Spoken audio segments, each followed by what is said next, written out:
Hello and welcome to the Art Class Curator podcast. I am Cindy Ingram, your host and the founder of Art Class Curator and the Curated Connections Library. We're here to talk about teaching art with purpose and inspiration, from the daily delights of creativity to the messy mishaps that come with being a teacher. Whether you're driving home from school or cleaning up your classroom for the 15th time today, take a second, take a deep breath, relax those shoulders, and let's get started. Today on the podcast, I welcome Dan Hill. Dan Hill is a facial coding expert with an expertise in marketing and market research, and he has written the book First Blush: People's Intuitive Reactions to Famous Art. And I found this conversation to be completely fascinating, and I know that you will too. There are so many learnings here for how we look at art, how we experience art, how we help our students experience art. And honestly, it was just super fun to geek out about art and science and emotions and faces. So let's welcome Dan Hill. I am so excited to welcome Dan Hill to the Art Class Curator podcast. Welcome, Dan. Good morning or good afternoon, good evening, whatever. So you reached out to me and shared with me your book, which is called First Blush: People's Intuitive Reactions to Famous Art.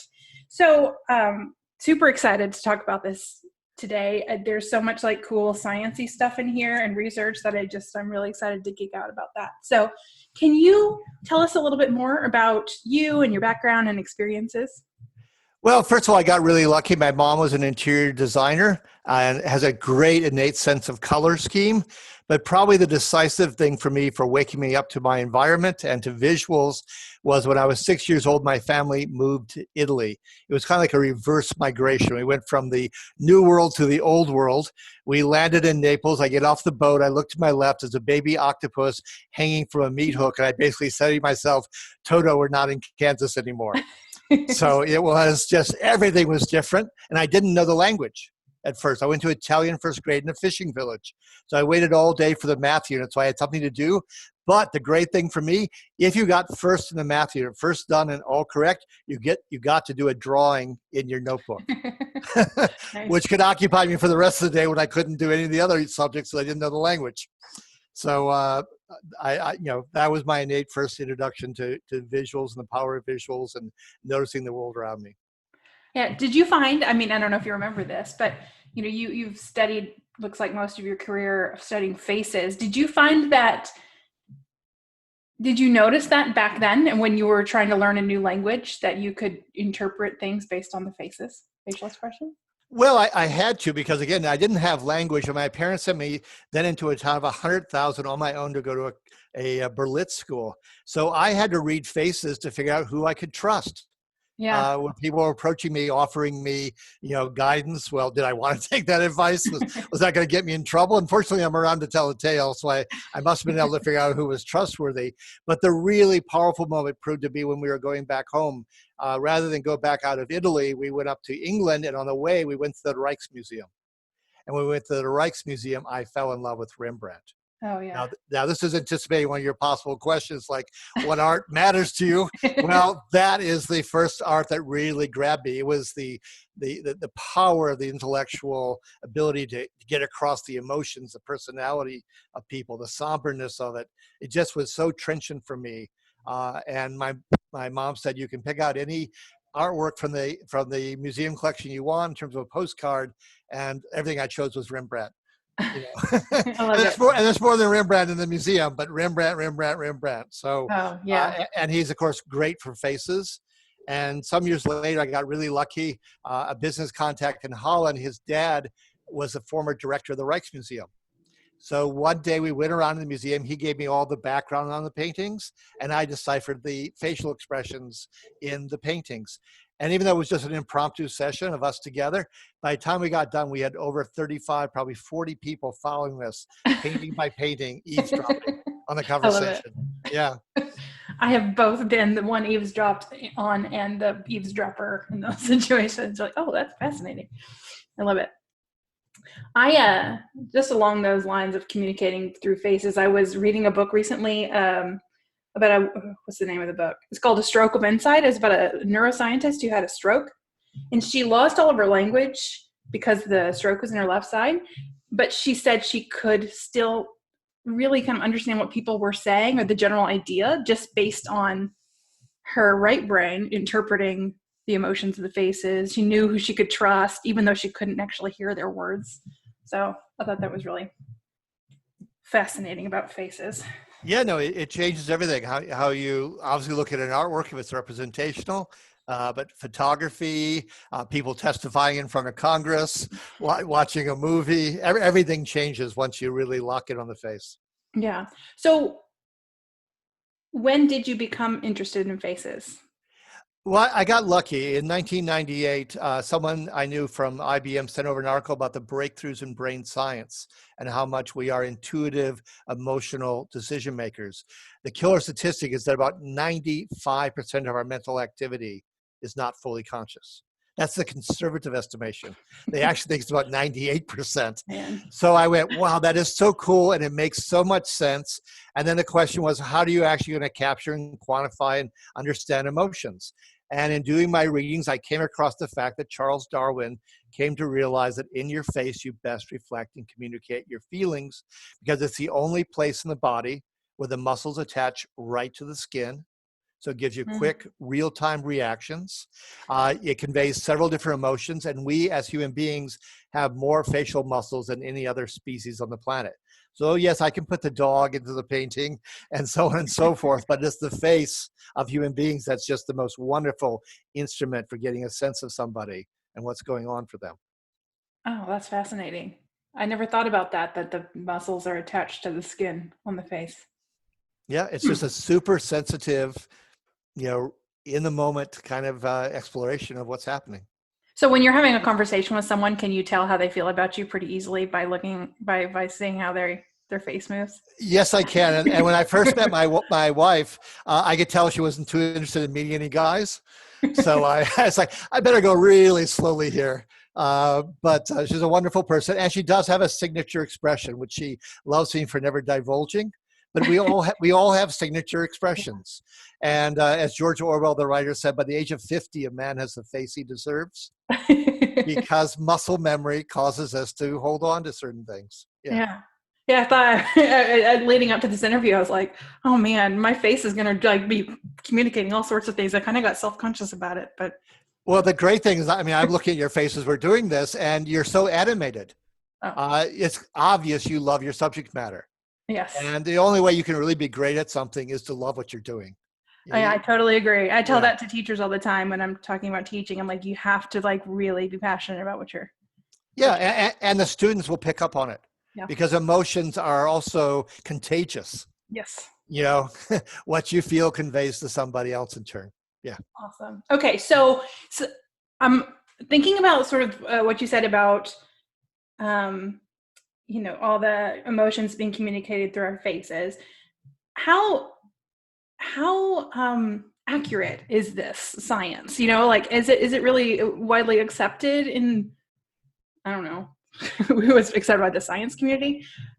You know what I mean? No, very fair question. So obviously, Charles Darwin was not around for a conversation when I discovered facial coding. Fortunately, there's a man named Paul Ekman. He was the inspiration for the Lie to Me show that was on Fox in the early 2000s, a primetime hit. He was an advisor for Pixar for the movie Inside Out, where you have the various characters who are playing one or more emotion, disgust and sadness and so forth. So Ekman had a statistic just a couple of years ago. He interviewed researchers whose specialty is emotions and being able to quantify and capture emotions. And about 80% of the academic field who are specialists in this area are on board on facial coding. So, of course, you always have people who will object or disagree, but that's academia for you. Yes. People love to fight and squabble over things, and that's perfectly fine. I mean, nothing's infallible on the face of the earth, but one of the neat things is how universal it is. So even a person born blind emotes the same way as you or I. It is Wow. hardwired into the brain. And I've been to more than 65 countries. I've spoken in over 25. Every place I go, I look for the faces and for the expressions, and I see them all the time. I mean, just yesterday on PBS, they were interviewing someone saying, do you really think the Chinese government is telling the truth about the coronavirus and the number of people affected? And before the person even answered, they showed a smirk in the corner of their mouth. And a smirk says, I don't trust you. I don't respect you. So I had the answer before the guy ever said a word. Wow. He did not believe the numbers out of Beijing. Okay. So can you explain, like, when you're doing facial coding, like, what are the types of things you are looking at? Can you give some examples just so I can get a Sure. idea? Let's start with happiness. It's the one positive emotion out of the core emotions. But people do not know typically that there's a difference between a true smile and a social smile. Oh, yeah. And a social smile only involves the muscles around the mouth, and the cheeks rise and so forth. But with a true smile, you get the crow's feet. That's probably the simplest way to describe it. You get the twinkle in the eye because the muscle around the eye is relaxing. Let's switch over to anger, because happiness and anger actually for most people constitute about 70% of their emoting. So Wow. they are the real heavyweights. And if happiness in essence is to hug, the essence of anger is to hit. Now, sometimes it's constructive. You want to break through barriers. You want to make progress. You don't want to be confused anymore. Mhm. If you see this confusion look in your students' faces, obviously you're not quite getting across. The surest way to see anger, if it's confusion, is that the eyebrows will knit together and lower. Huh. If it is anger, like, I'm not following you, I'm not going along, I'm resistant, which you'll also see in the classroom. I've taught college, after all I know. The mouth will pull tight. So the lips might press together a bit. If it gets more intense, you get a bulge below the middle of the lower lip. That is a really reliable way of essentially you've pardon my French, you've pissed somebody off. So how many emotions can you pick up? Like, do you have like a number? Yes, it's 7. So 7. happiness and anger, I've already covered. Yeah. Then you have surprise, which includes, for one thing, the eyes going wide. Because guess what? With surprise, you're orienting to your environment. And if the eyes go wide and the eyebrows lift, you're able to see better. You're taking in more information. That's one of the things I love about facial coding is it just makes common sense. Yeah. You're surprised. You're like, okay, what's going on around me? Just like in disgust, what happens? The nose wrinkles, the upper lip flares, bad taste, bad smell. It's as if you're revolting and trying to almost back up, but only your features are doing it for you. Contempt is the smirk. Sadness is often in drooping. You can think of a rodeo clown's, corner of the mouth going down, painted corners of the mouth going down. Very reliable. And finally, fear. And the most reliable indication of fear is the mouth pulls wide in a kind of egads sort of expression. Hmm. But it's worth knowing that surprise and fear overlap in many ways on how they show in the face, because human beings, generally speaking, do not welcome surprises. Yeah, I was like, we're fearful of surprises. Yeah, because a change in our setting means we're going to have to acclimate and make some effort to make the change. On the other hand, as an artist and as a teacher, what are you trying to do? Create a lot of surprise. Yeah. You want them to wake up. You want to break through the clutter. You want to grab their attention. So you have to have some edginess, but the key is to make sure the surprise exceeds the fear and to bring some happiness into the equation, because everybody likes happiness. Yeah.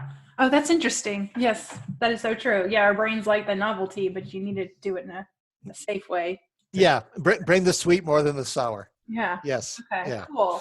So you've been doing facial coding for a long time, and then you decided to study people's reactions to art. Can you explain that study and how that came to be and all that stuff? Sure. So for 20 years, yes, I applied this particularly in advertising. My real love was, of course, was the imagery effective? Sometimes it was, sometimes it wasn't. Now that I'm semi-retired, I said, well, I have this passion for art. I want to now exercise it. So the linchpin of doing the study was that I saw an article that said that in a museum, the average person looks at a work of art for about 20 seconds. And I just instinctively said, I don't think that's true. So the next time I was in New York, I went to the Guggenheim, I went to the Brooklyn Museum, I was in the Frick. I spent between the three places about a day and a half, literally sitting on benches, moving around different parts of the museum and noticing and tabulating how long people looked at art. And what I found out was, yes, there are moments when you really get involved in an artwork, but on average, what most people did was 4 seconds of viewing, 5 seconds of looking at the nameplate, and 1 second back to the artwork. So it was one half of what this expert had said it was. And then I said, now it's game on. I am really fascinated, and I'm going to use my eye tracker so I can follow where their eye is going. I'm going to use facial coding, the little camera built into the screen, so I know how they're feeling. And that's what I went to town on. And what I discovered from both those tools was it was true. I gave people 15 seconds of viewing time. So I elongated it almost back to what the expert said. And yet people's true emotional and visual obsession with an artwork when they saw it on the screen, on the eye tracking screen, was the first 4 seconds. Yeah. That was really the heart of their action. And then it started dipping away. So what they did naturally in the museum very much was paralleled by what I saw in my study. Oh, that's fascinating. I think that's totally true. I did that one time. I was doing an internship at the Dallas Museum of Art, and I was doing research. I don't actually remember why I was doing it, but I was sitting in the gallery tracking everybody's movements, and I'd time them. It was great fun. I'm like, I just want to be a part of this research. So you put them on artworks up on a screen? Yes, I did. Okay. There was 88 artworks, and granted, it'd be lovely to go around to all the museums and set up an eye tracking machine and let them see the actual piece, but simply too complicated. I didn't have the Ford Foundation, funding my study, so I needed to do it the way I could. So there's 88 artworks. This is by far the largest study ever done. The biggest I could find was 40 people looking at 12 Zurbarans. So only one artist. I had 87 artists because there's 2 Michelangelos in the study. And I had 96 people, and they weren't all college students. I had people as young as 8-year-olds to the age of 80. And I tried really hard to replicate, the demographics of who goes to art museums and who loves art. So did they view all 88 in one sitting? No. It was simply too much for people. What I did is I created 3 tranches. So any one person saw 1/3 of the artworks, and then there's a little pause in between. And then I should say that what happened was about the 9-second mark, right in the middle, I gave them out loud the last name of the artist and the title of the artwork, because I also want to know the impact of titles, which would be a fascinating thing for us to go to in a moment. But I got a little bit of that was the only thing that gave a rise. After those first 4 seconds, everybody slid away in terms of their visual and emotional interest. But when they got the title of the artwork and the artist's last name, there was typically a little bit of a bump increase, not anywhere near the first 4 seconds, but it came back a bit. But it's the first 4 seconds that's so crucial. I often say that art, just like advertising, is like trying to land an airplane on a helicopter pad. It takes a lot of talent, because you've got to arrest them, distract them, disassociate them from everything else around them, and get them into your piece right here, right now, before the game is over. Yeah, that's a really good point, because I think about myself going to an art museum, and that's pretty much what I do. Is I look around the room. And I used to go to every single one out of some sort of weird sense of obligation. But then now I just go in and I take a scan, and then I just go to the one that immediately gives me that emotional reaction. And then once I have that, I'm like, okay, well, what? Then I just stop and I think, okay, well, what was that? And then I analyze it a little bit more. So you talking makes me think that that's really what we should be striving for, is helping the viewers know what to do next. They have the emotional reaction. Sorry, you've got me thinking. I'm gonna have to do some thinking after this. But it really is like teaching them what to do next after they have that initial. Well, my wife's an artist, and so one of the things we do when we go to the museum, we'll go into a new room and we'll say, let's split up, and we'll give you 1 minute, and then let's reconvene, and I'm going to guess what's your favorite piece in this room. Oh, that's fun. You're going to guess which is my favorite piece, and then the real interesting is why. What was it? What arresting detail brought you into it? How are you additionally rewarded in the composition potentially? How did the title add to it, if it did? Mm-hmm. And how does it match up to other things you love? Why is this a standout piece? Does this fit a pattern, a trend, a subject matter, a style, a particular artist? Why? So cool. Yeah, Yeah, that's really good. Okay, so going back to, I just want to like really understand what you're doing. So when sure. your eye tracking device then measures where in the artwork they're looking and in what order. It does. So the key thing to introduce here is the word fixations. What they found, people smarter than me have found out that you need about 1/6 of a second to look at a particular detail for it to actually register for you mentally. Okay. You can stay with it longer, but if you don't get to that, it's here and gone. The paper shredder that is our brain just lets it go. And so with eye tracking, the key output is what's called a heat map. So if you see something in red or then orange or green, those are descending levels of your eyes went there and stayed there. And a lot of people's eyes did the same thing. And normally in an eye tracking study, you only need about 10 to 12 subjects because there really tend to be patterns that emerge.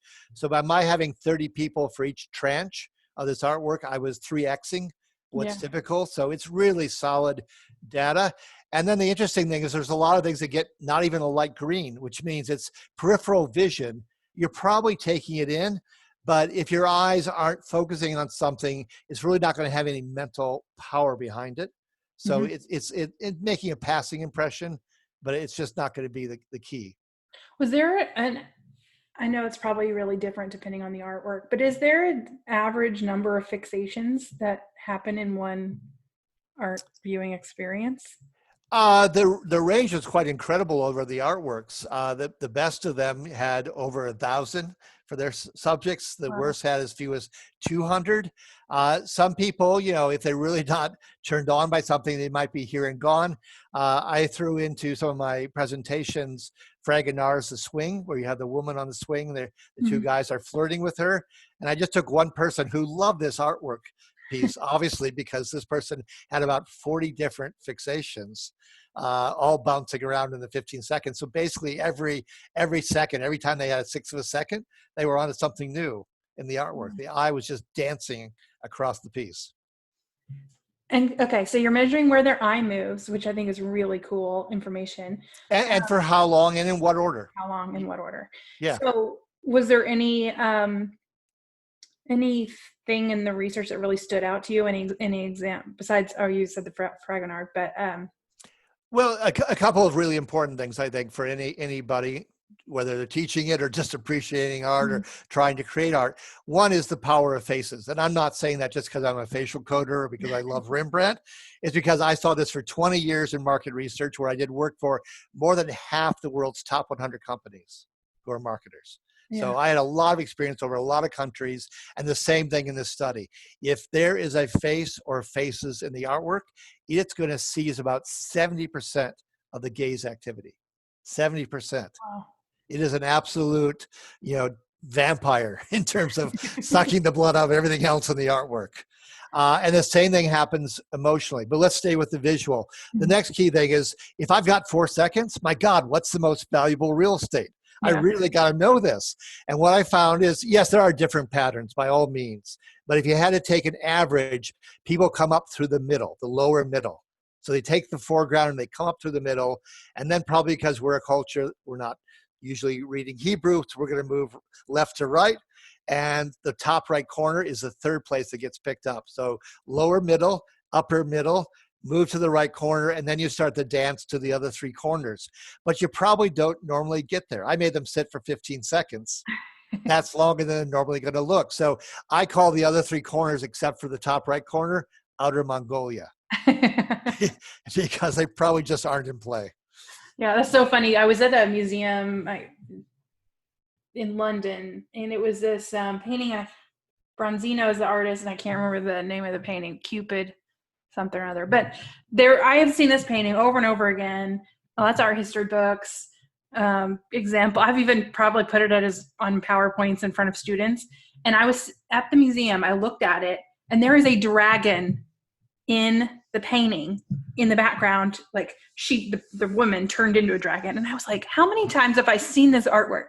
And I have never once noticed that the main character is half dragon, you know, and if it's true, like we don't spend, we focus on the main stuff and we don't look all the way around it.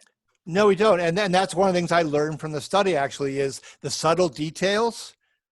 In academia, we love to revel in the subtle details, a chance for the teacher to point out some unusual aspect, which is great and very legitimate. But I'm telling you, the person in 4 seconds, they probably don't get there. Okay, I'm getting some key takeaways here that I'm going to have to start writing down. One second. Like, shoot, I can go back and listen to this, but I'm going to write something down really fast. Sure, by all means. Help. Okay, I'm learning from this. Okay. Well, for instance, the slipper in Fragonard's Swing. I mean, you know, there are 2 men who are pulling the rope as she's on the swing. And quite honestly, I'm sure they're hoping she's going to flip away more than a slipper.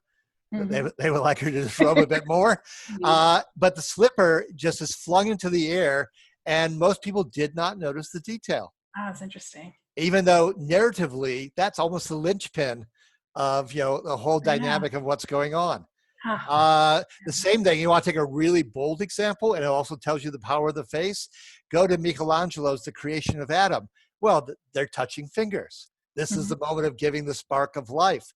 People didn't go there because in part, I think you had flesh tones against an off-white background, so you didn't have color contrast, but they actually went to God's face. Yeah, I know. I remember that when I was looking through the book, that most of the attention was right there. Yeah, and I think this is Michelangelo being really bold. I mean, I can think of all sorts of artwork where you've got Jesus and Virgin Mary and so forth. I can't think of a single other artist who is so bold as to put God into the artwork, and so directly. And so they want to know who's God, what does God look like, how is God feeling? God wins. I love it.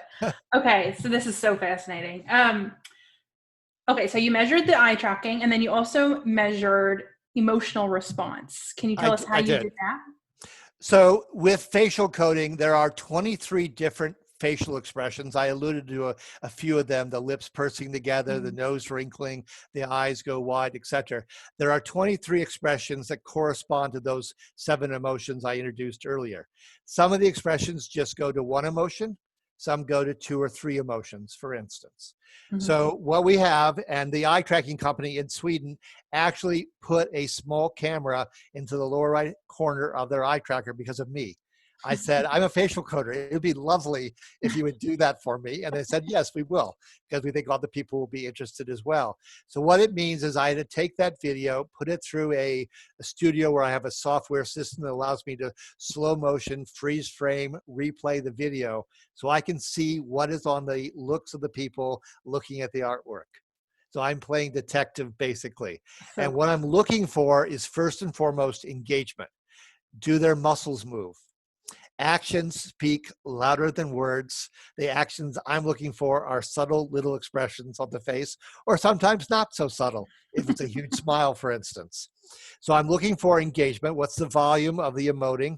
And then I'm looking for which particular muscle movements, which tell me which particular emotions are happening for people.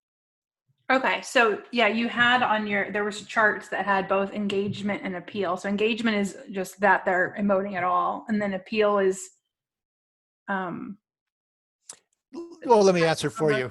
Yeah. I'm trying to answer. No, it's perfectly understandable. Engagement is you're turning them on.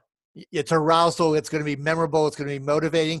Appeal is really positive versus negative emoting. Okay. Because happiness is the only positive of our core emotions, because emotions have an evolutionary role. They make us alert to danger. Like, oh my God, something bad's happening. How am I going to deal with it? So just by, happiness is almost like a luxury emotion. We're fortunate enough to be happy for a little bit, and then we have to go back to the struggle to make a living and all these other things that go on. So anger and fear and sadness and disgust and contempt are negative emotions. Surprise is basically a neutral emotion. Is the surprise a good surprise? I got a new car for Christmas. Is it a bad surprise? I got a new car accident on the way home from work. Which one is it? So it can tilt either way. So if you get to the far right side of positive appeal, that means there's lots of happiness. For instance, people, of course, loved Leonardo da Vinci's Mona Lisa. They love the painting in its own right, and they probably love it because it's familiar. It's like coming home. there's Mona Lisa. I'm waiting to see Mona Lisa. Now I get to see Mona Lisa. But that does not disqualify negative emotions. I mean, they have every right to exist. They may be what I call being on emotion, that you're trying to create the emotional response that fits the nature of the artwork. One of the most heartbreaking pieces in my study was by a photographer named, last name of Carter, South African, and he has a photograph called Famine in Sudan. And it's a young boy, and there's a vulture sitting just a few feet away, waiting for the inevitable outcome. And Carter committed suicide within a year and a half of doing the photograph. It's heartbreaking. It's heartbreaking to look at the photograph. And when people looked at it, they had a negative response. Does that mean it's a bad artwork? By no means. It means it got home what it was trying to get home. People had a strong reaction, and it's a negative reaction. And that's appropriate. Yeah.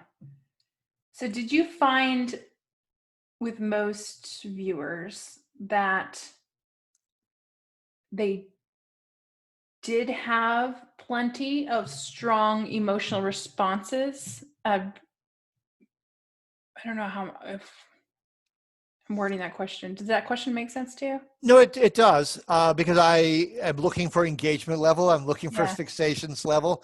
And, you know, I have 88 artworks. They're all great artworks. I mean, you're up against, this is like an all-star game of baseball or basketball to be in this study. I mean, it was so painful to have to choose what was going to be in there. I felt like I was Noah loading the ark, you know, 2 by 2. You know, Matisse didn't make it into the study. I love Matisse, but, you know, in the end, I was looking for themes and ways to kind of group the artwork. And so there was no Matisse in the study by chance. So yes, there were some things like, for instance, Hopper's Nighthawks. I really like the painting. I like Hopper, but it was just a little too monochrome for people in color scheme. You can't really see the faces all that well. They're a little bit smaller. They're a little bit turned obliquely in terms of the angle. And so that didn't necessarily capture people. Let's go to the opposite extreme. Tracy Emin's My Bed. Most people won't know this piece. I did not know this piece till I got ready to start picking out elements, but I really wanted to move into contemporary art as well. I didn't want this just to be famous art like old dead white guys necessarily. I wanted variety. I wanted female artists. I wanted artists of color, and I wanted contemporary works. And so I started looking around and went, wow, this is a really interesting piece. And it was my overall winner. It created the most fixations and the most emotional engagement.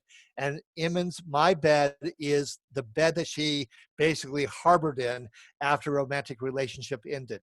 And she lived in this bed for, I'm going to say 3 weeks, 5 weeks. By the side of the bed is the empty cigarette carton, the empty vodka bottle, the nylons that she shed, the luggage in the corner if she could only get herself out of bed where she might go away on vacation to get away from it all, to get away from the heartache. And people could really relate to this because beds are so powerful. We're likely born in a bed. We might quite possibly die in a bed. We make love in a bed. We sleep in a bed. We might just lounge in a bed. We might read in bed, watch TV in bed. It has so many associations for us, and people could relate to it across the age range that I had here. And that just makes so much sense. So it's contemporary, it's an installation, and people just went for it big time. That's awesome. Yeah, I remember that from the book. And there's no faces in that one. No faces, but there's a storyline we can relate to, and there's an object, because a lot of installation pieces did really well. If you had to choose a single genre that did well, it was what I would call the ready-mades or the installations, where you're using chairs like a Chinese artist did. It could be the urinal, the notorious urinal that Duchamp used, but it was things that are from people's lives. And again, they can relate to it. And this is important as a teacher. I remember one time I thought I'd given a great lecture, but I had a student who always sat in the back of the room, rarely talked, sometimes came late to class. Of all days, this is the day he finally talks to me. But he doesn't really talk to me. He said, "Great lecture, Professor Hill." And he raised his hand over his head, like this all went over my head. Thank you very much. You lost me. So if the artwork can't come home to people and can't come home fairly quickly, or at least strike an initial chord, you're kind of talking to yourself, sadly. Yeah, that's a really good point. I went to a museum this last weekend, I went to the High Museum in Atlanta. There was a really cool exhibit, but all of it when it was, I could tell there was all sorts of deep meaning, but it wasn't like readily available to me. I would have to really sit and think and process. And I just, at my state, I was like, I'm not in the mood to do that right now. So I totally like didn't get any of it. But if he had used maybe some more universal objects. Yeah, no, we need a way in. Yeah. We need a way in, and the longer you're in the museum, the more you need it. One of the things I did as a little sub bar is I said, let's see, even just over 30 pieces, if the amount of emotional engagement declines. Yeah. And it did by about 8%. And in most museums, unless they're like the Coutts in London and so forth, there are a lot of pieces in those museums. Yeah. And so we do need some help, and we need more help as museum fatigue sets in going through a collection. Yeah, and two, it makes me think that these big museum people try to see everything. So like, well, I paid this money or whatever, I want to go and see all of it. But they're actually doing themselves a disservice by doing that. You know, they're going to end it being too exhausted to remember the highlights, I think. Yeah, no, I think the best thing they could do is quite honestly take a lunch break. Yeah. And then come back, or maybe in a lunch break, a coffee break, and another coffee break if they're so enthralled that they're going to stay there a long time. Yeah. I mean, just recognize your limits. Yeah, I did go to that exhibit at the end, and I had already like had several quality emotional experiences by that point, and I was kind of done, I think. Yeah, no, we all have a limit someplace, somewhere. Okay, so you said that they loved Mona Lisa, and I saw that in the book about like you had in the book charted all the spots where people liked the most, and the hands were not at all. People didn't care about the hands. I thought that was really interesting. What can you tell us, like what people's reactions were to Mona Lisa? Well, they really went for the face because Da Vinci was the original facial coder. Quite honestly, he and Michelangelo really got into. I know it's a little grotesque. Into dissection of bodies. Yeah. And in Michelangelo's case, he really focused on the torso. He was more interested in the body. It's probably why, his statue of David is so great. Mm-hmm. But Da Vinci went the opposite direction. He went for the face. He got obsessed with the facial muscles and how they move and what emotions they show. And there was probably nobody who was as good on facial anatomy as Da Vinci for another 200 years. Wow. So among all the ways in which he's a genius, even before Darwin could get there, Da Vinci got there, of course. Da Vinci always does everything. And I think Mona Lisa is fascinating because there's multiple emotions on her face. The real disservice is when we talk about the Mona Lisa smile. And we kind of acknowledge usually that's a world-weary smile or some such thing. But actually, there are 5 different emotions going on in Mona Lisa's face. There is a smile. It's a very faint smile. There's also a smirk. I think the smirk could very well be because she was of higher social status. She was the wife of a wealthy merchant in Florence. Da Vinci was born illegitimate and a painter. And he's famous now, but he wasn't necessarily so famous then. In fact, when he left Italy to go to France, he took Mona Lisa on the back of a mule out of the country on his way up to Paris. Huh. So she shows both contempt and a smile. Then she shows anger. The lower eyelid is straight, taut, with some tension to it. I imagine this could be because he was a perfectionist. It took him 4 years to do the basis of the work for Mona Lisa. Michelangelo got the whole Sistine Chapel ceiling done in the same time. Wow. 4 years. Oh, so she maybe got annoyed with the perfectionist she was sitting in front of. And then the mouth pushes upward. The lower chin pushes upward, which is a sign of anger and disgust and sadness. So all of this is happening on her face. And I think it's that complexity that, it just fascinates us. It's that talent for facial coding that he originated really and brought home in the painting. That is so cool.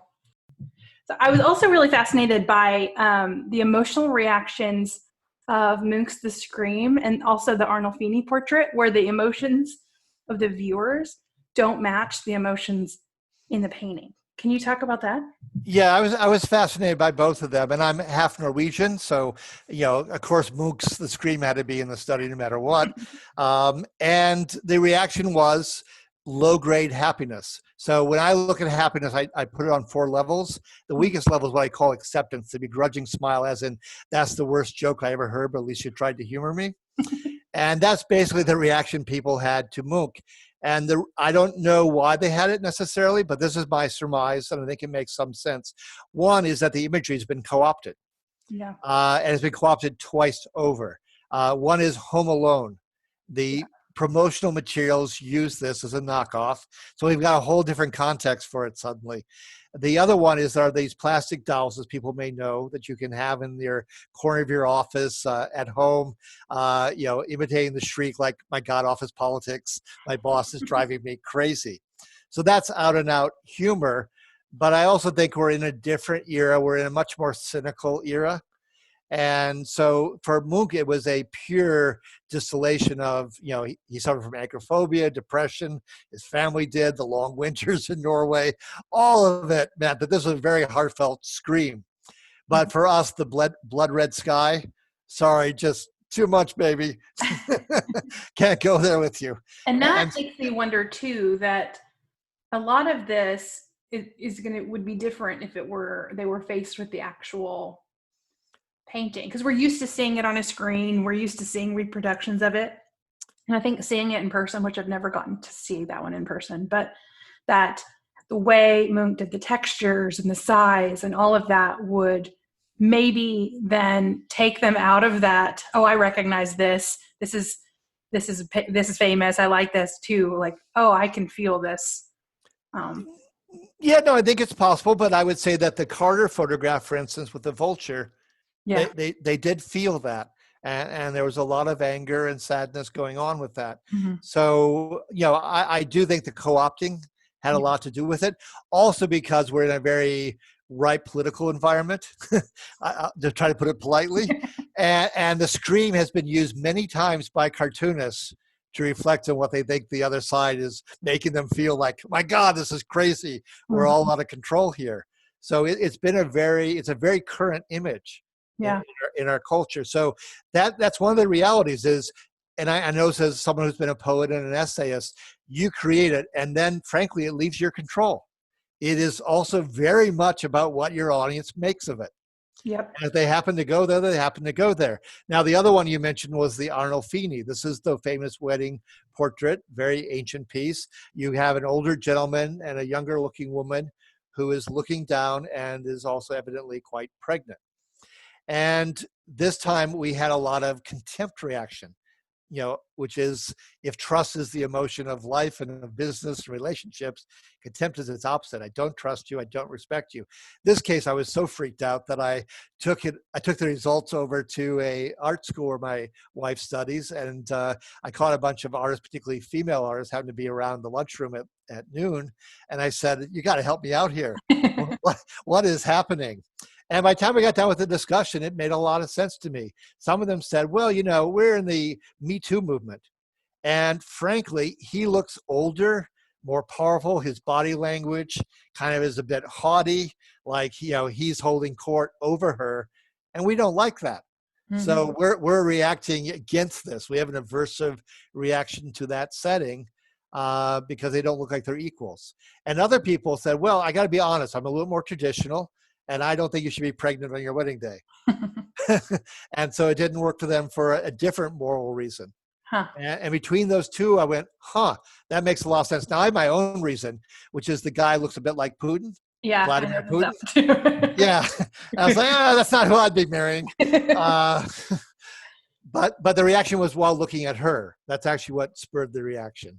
That is, and I think it's those two things. She really looks uncomfortable to be there. And there is some speculation now that this was actually taken after her death, that she died in childbirth. And so the sadness just possibly has something to do with not this guy she's marrying, but what actually befell her. I didn't know about that fate. One. Yeah. Oh. Okay, so another artwork that surprised me was Guernica by Picasso. And you said that in the book, you said that it had the most dramatic eye tracking results in terms of like people moving their eyes around, but that it had very little emotional engagement. And I think that ties into another theme of the book. I went through and I did pick the artworks by theme, and one of them was what I called conflict and struggle. And so the Carter piece that I alluded to with the vulture is one of those instances where it did manage to get an emotional response. But in a number of cases, including Guernica, it's just like, I don't really want to go there. I don't want to take that on. And that's a really interesting dynamic, because a lot of contemporary art is much more aggressive than older art. It's more in your face. It's more struggling for and seeking a reaction. And it means that there probably has to be a little bit of sugar with the salt, because people just, it's almost like a roadside accident. You're fascinated in a way, but then you also kind of want to look away because, like, God forbid I'm the one in the accident. I think there's something about human nature wanting to preserve ourselves, not be too emotionally taxed by something. And so the subject matter is taxing, and then the complexity is taxing. Uh-huh. It's a large piece. There are a lot of things going on. People don't like to work that hard. I think one of the advantages the Carter piece had was radical simplicity. Yeah. And so this one is the opposite. A friend of mine said, you have to remember, Dan, a lot of people are until workers, until 5 o'clock, until the next job, until retirement, so on and so forth. Human nature is, if we had our druthers, we would be like house cats. We would sit around most of the day and then say, yeah, I'm hungry now. Making people work too hard, in art, appreciation, or anything else, is a possible danger. If you don't mind, I'll add to this just a little bit. Yeah. When I've been trying to study both advertising and art, I've always looked for what's a theory of what's going to succeed. What will get visual attention, will get emotional attention. And there's a man named William Wundt, who was the contemporary of Freud. They together founded modern psychology. And Wundt has what he calls Wundt's curve. How are you going to grab people? And what doesn't grab people is you play it totally safe. You make it really simple and really familiar, and you've given them applesauce. What an ad agency, I found in my experiences, and sometimes an artist will do, is they go way to the opposite end. They make it really complicated and it's really novel. And now you're working really hard to put the whole thing together, and people just give up. The sweet spot is to give them a way in.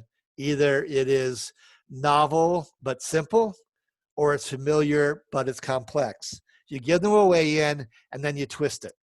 You give some extra layer of intrigue through either the complexity or the novelty to make up for the familiar and the simple. And that's how you get to apple pie. I love that. Oh, that is so cool. I can apply this to so many things in my life. That's so cool. Okay. You got me thinking again. I was taking notes. And hopefully I got you feeling too. Yeah, I'm just like, I don't know. That was like a mic drop or something that I've lost all train of thought. So that's cool. Okay. How do you spell that psychologist name? Wundt? W-U-N-D-T. W-U-N-D-T. William Wundt. Got it. Okay. I want to look at that later. Because I'm in the business of finding stock photos sometimes. I'm like, this is all very applicable to my stock photo finding for my website. But I think I missed one of your questions earlier, which was about hands. So I'd like to go back and make sure I cover it. Oh, yeah. So in Mona Lisa, they don't really look at the hands. They are to the face, and I just kind of ran with the face. But unfortunately, yes, limbs, torso, Michelangelo's David was an exception. But in many cases, they didn't even particularly go there. They didn't even go there with nudity. It's amazing how often nudity, male or female, was not as captivating as the face.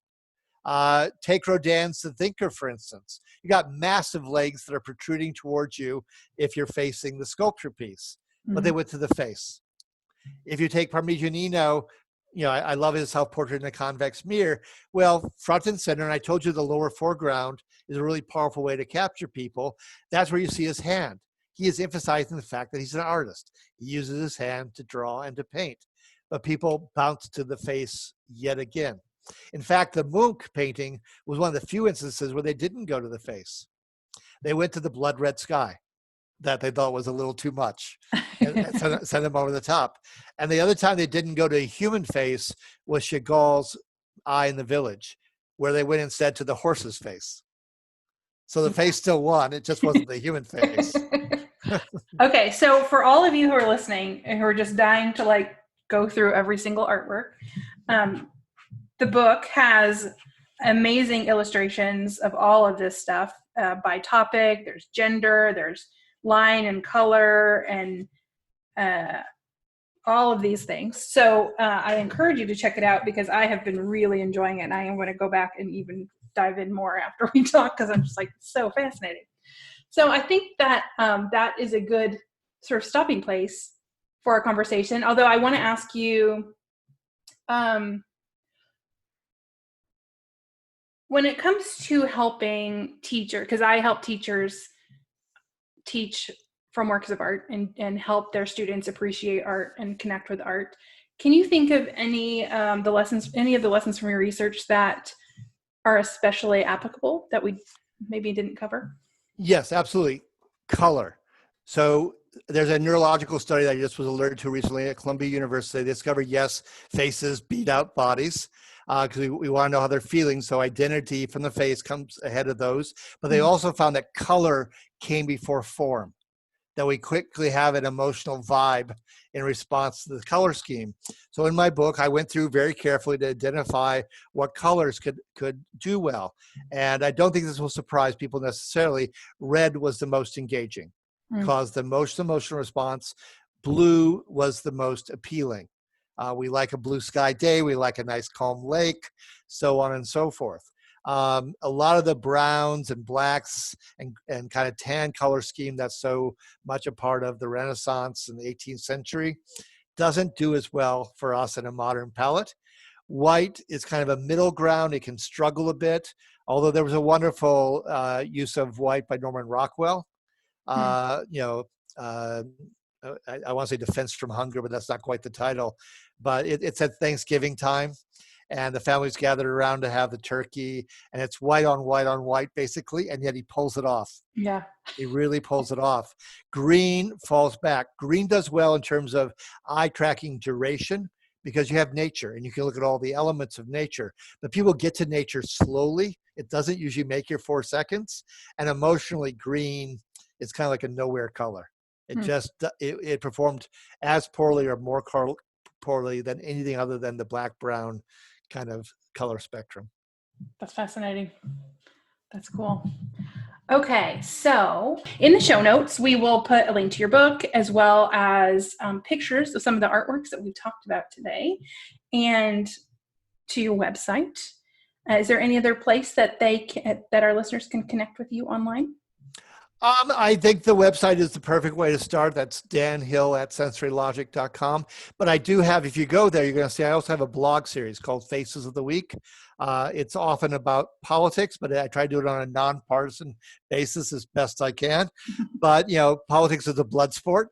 There are lots of emotions that are invoked, but I also go to the Academy Awards and I'll do some sports stuff and whatever else captures my eye in a given week. So I think that's something they could enjoy as well. And, they can find me. I'm out there. I really enjoyed your blog today too. I kind of got lost in it because you would circle the different parts of the face and what they were doing, what the conversation was. And it was and I think for an artist or art teacher, this stuff is all around us in the culture. Yeah, it's awesome. All right. So my last question, which I ask everybody, and you already kind of answered it at the beginning. So I'm going to give you a chance to maybe another artwork, or you can reiterate your first one, but that is, what artwork changed your life? Well, I'm going to take the artwork that most struck me recently. I was in the Broad Museum in Los Angeles, and I loved the large, oversized table and chairs called Under the Table because it's so large in scale that you as a human being pass underneath it as if you're in a world of giants and you are the midget or the child. And I'd like to think that if we're really going to be honest with ourselves, we're all still children.